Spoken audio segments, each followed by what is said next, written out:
Assalamualaikum warahmatullahi wabarakatuh. Halo teman-teman semuanya, perkenalkan nama saya Vinda Mardika Pratama, mahasiswa kelas MBS 1H Universitas Said Ali Rahmatullah, Tulungagung. Video ini saya buat untuk memenuhi tugas akhir mata kuliah Quran Hadis. Pada video kali ini, saya akan menjelaskan secara singkat dan mudah dipahami tentang perkembangan hadis pada 3 generasi awal Islam, yaitu pada masa Nabi Muhammad SAW, masa sahabat, dan masa tabi'in. Hadis merupakan sumber ajaran Islam kedua setelah Al-Quran.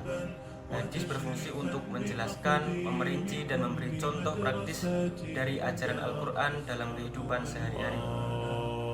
Berbeda dengan Al-Quran yang dikodifikasi secara resmi sejak masa awal Islam, hadis berkembang melalui proses yang panjang dan bertahap sesuai dengan kondisi umat Islam pada masanya.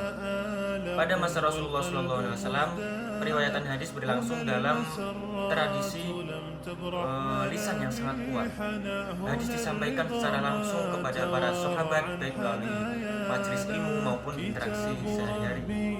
Metode utama penjagaan hadis pada masa ini adalah hafalan dan pengulangan.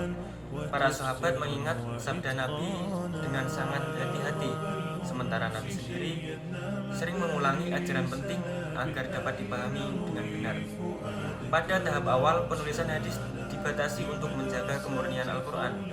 Namun seiring berjalannya waktu, sebagian sahabat mulai mencatat hadis sebagai dokumentasi pribadi. Setelah Rasulullah SAW wafat, periwayatan hadis memasuki fase yang lebih kompleks. Wilayah Islam semakin luas dan jumlah umat Islam terus bertambah. Kondisi ini menuntut para sahabat untuk lebih berhati-hati dalam menyampaikan hadis. Mereka menerapkan prinsip tabayun, yaitu melakukan klarifikasi dan saling mengonfirmasi antar sahabat ketika terdapat keraguan terhadap suatu riwayat. Pada masa ini juga perbedaan wilayah seperti Madinah, Kufah, dan Basrah memengaruhi corak periwayatan hadis. Perbedaan tersebut bukan merupakan pertentangan, melainkan bentuk penyesuaian metode periwayatan sesuai dengan kebutuhan masyarakat setempat. Selain itu, sebagian sahabat mulai menyusun catatan-catatan pribadi berisi hadis yang mereka ketahui. Catatan ini digunakan sebagai rujukan dalam pengajaran dan pemberian fatwa. Meskipun belum terbentuk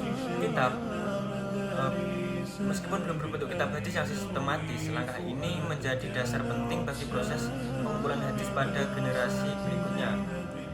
Memasuki masa tabi'in, periwayatan hadis mengalami perkembangan yang lebih terstruktur.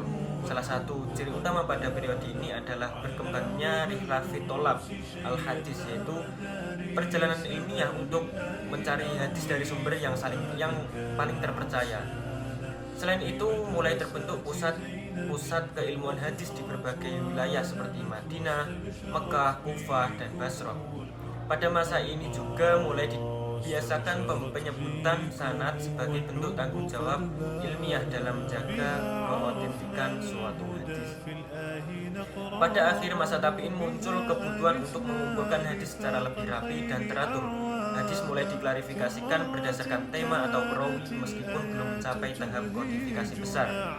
Upaya ini menjadi jembatan menuju proses tadwin hadis pada abad-abad berikutnya. Secara keseluruhan, perkembangan hadis pada 3 generasi awal Islam menunjukkan proses yang bertahap dan saling berkesinambungan. Dari tradisi lisan pada masa Nabi, kehati-hatian dan verifikasi pada masa sahabat, hingga sistemasi awal pada masa tabi'in, seluruh proses ini menjadi dasar lahirnya keilmuan hadis. Sebagai penutup, dapat disimpulkan bahwa keautentikan hadis terbentuk melalui proses ilmiah yang panjang, terjaga, dan penuh tanggung jawab sejak masa awal Islam. Semoga penjelasan ini dapat menambah pemahaman kita tentang bagaimana hadis Nabi diriwayatkan dan dijaga hingga sampai kepada kita saat ini. Terima kasih telah menyimak video ini sampai selesai. Semoga dapat bermanfaat dan menambah wawasan kita bersama. Sekian dari saya. Wassalamualaikum warahmatullahi wabarakatuh.